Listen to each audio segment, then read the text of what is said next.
कहानी शुरू होती है जब तुम स्कूल जाते हो, भारी भरकम फीस भर के अपनी डिग्री लाते हो। पर ये स्कूल कॉलेज किसके हैं जरा गौर से तो देखो, इन मंत्रियों के प्राइवेट धंधों की लिस्ट तो देखो। सरकारी स्कूल कॉलेज इन्होंने खंडर बना डाले ताकि इनकी प्राइवेट दुकानों के कभी ना लगे ताले। सिखाया कुछ नहीं बस डिग्री थमा दी हाथ में और लूट लिया तुम्हें दिन दहाड़े भरी रात में। डिग्री तो ले ली अब तुम जॉब के लिए भटकते हो, पीएचडी करके भी तुम चपरासी के फॉर्म भरते हो। वो डस्टबिन पास कुर्सी पे बैठ के संविधान का मजाक उड़ाता है, अनपढ़ होकर भी वो तेरे ज्ञान की कीमत लगाता है। वो राज करते हैं तुम पे जिन दामंदागों से भरे हैं, तुम चुपचाप सहते हो सब ऐसे तुम्हारे जमीर ही मरे हुए।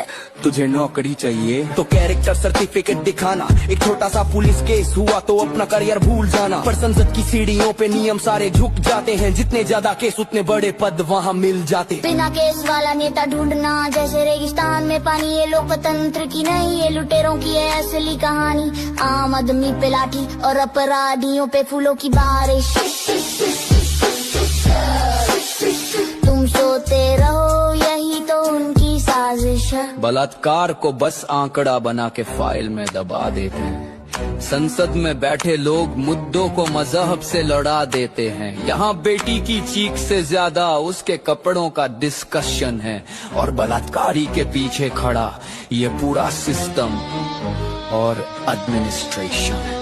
स्कैम दर स्कैम, भ्रष्टाचार का ये गहरा समंदर है। बाहर से सफेद कुर्ता है पर काला साया अंदर है। सरकारी अस्पताल जाओ तो आत्मा कांप जाती है, वहाँ दवा से पहले मौत दरवाजे पे आती है।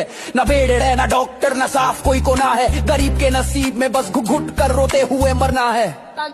अब थक हार कर देश छोड़ के जाना तुम्हारा ड्रीम है, वीजा की लाइन में लगना ही तुम्हारी आखिरी स्कीम है। तुम बड़े फक्र से कहते हो कि भारत मेरी माँ है, पर जब माँ बीमार है तो बेटा भाग रहा कहाँ है। युवा को क्या, वो तो रील्स की दुनिया में मगन है, उसे क्या पता कि उसकी आंखों के सामने जल रहा वतन है। जब तक अपनी गर्दन पे ना आए यारी, तब तक उसे समझ नहीं आती ये मौत की बीमारी। सोए रहो, मत कहना कि ये किसी और की गद्दारी है, सच तो ये है कि ये तुम्हारी अपनी ही बीमारी है। जो जुल्म देख कर भी आज चुपचाप खड़ा है, वो इस देश की बर्बादी का सबसे बड़ा हिस्सा है।